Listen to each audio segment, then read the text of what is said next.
Hello guys, how are you? Today we will be talking about the art of war, el arte de la guerra in Spanish, by Sun Tzu.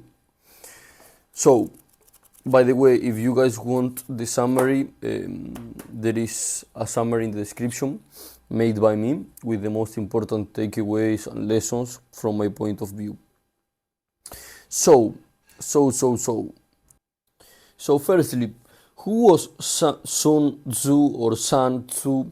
So he was an ancient Chinese military strategist slash philosopher, but he was best known for the book called The Art of War. This book has been edited many times. This is the 33rd, so the 33rd time it's been edited.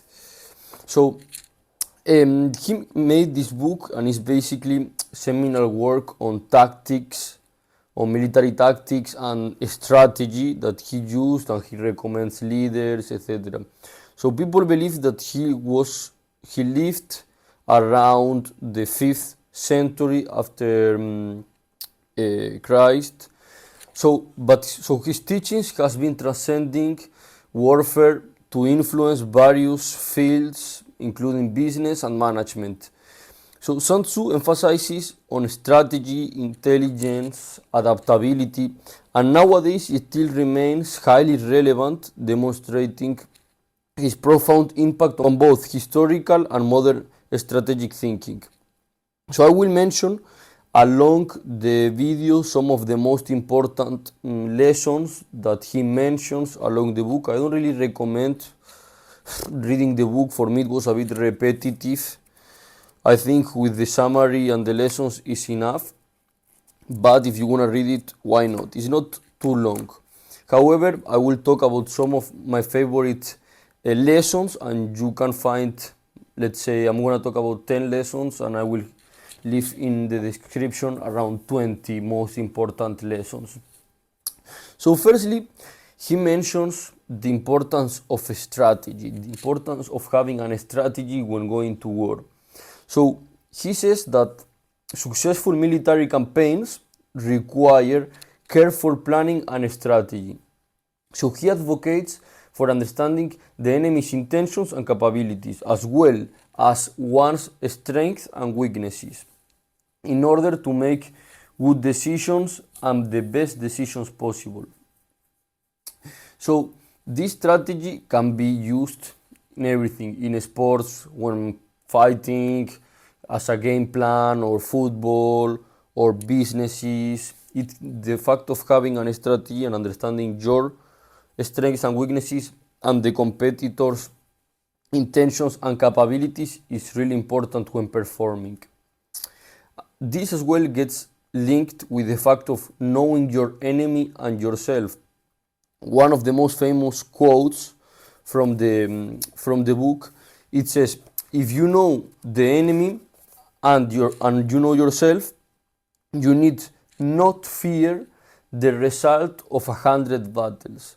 So he highlights the necessity of self-awareness and understanding of the opponent's success and previous battles, let's say. So we can use this when competing in a business environment, when analyzing your opponent before your next fight or next football match, whatever.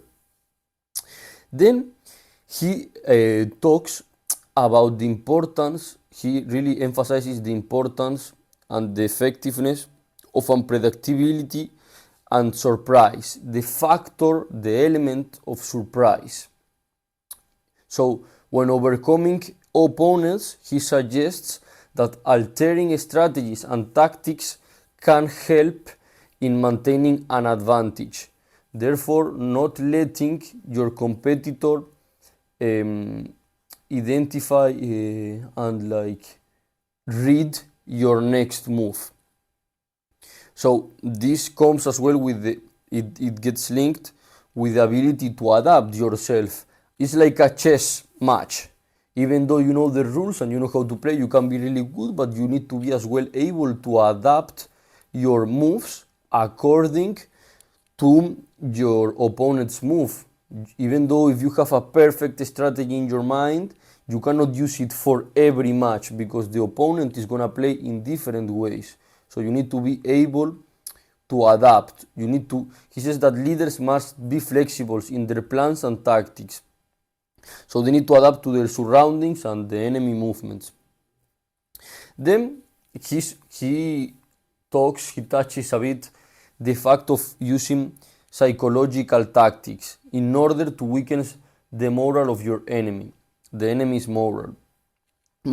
So this can involve different tactics such as deception, misinformation, and even the strategic use of spies, as it's been used in World War I, World War II, civil wars. All the time there were spies from both sides trying to get information. And I think this even happens nowadays still between competitors in big companies where a lot of money is in play, a lot of power. There are definitely spies going to each of the companies trying to get information, etc. So as well, he says that it's relevant to put a certain amount of resources and energy to a certain extent. So he suggests that warfare should be conducted in a way that ensures it is swift and cost effective. Therefore, he advocates for strategies that compel the enemy to yield without extensive fighting. You need to be able to go to war, but you need to be able as well to know when to go back and leave. Because sometimes it's better to lose 50 soldiers than 1,000, you know what I mean? So you need to be able to make this type of decisions, know when to go, when to leave, when to stay, being cost, or when is it worth it to go to war, or when is better just to leave. And this can happen in real life situations, as in a fight with someone. You need to be able to identify and think, okay, what I'm gonna win more, or am I going to lose more if I fight with someone? This has happened to me in multiple scenarios. I have an altercation with someone in the street, and I think, okay, till what extent is good for me to enter in a fight with this person? Do I have more to lose or to win if I go into the fight, or if I just leave?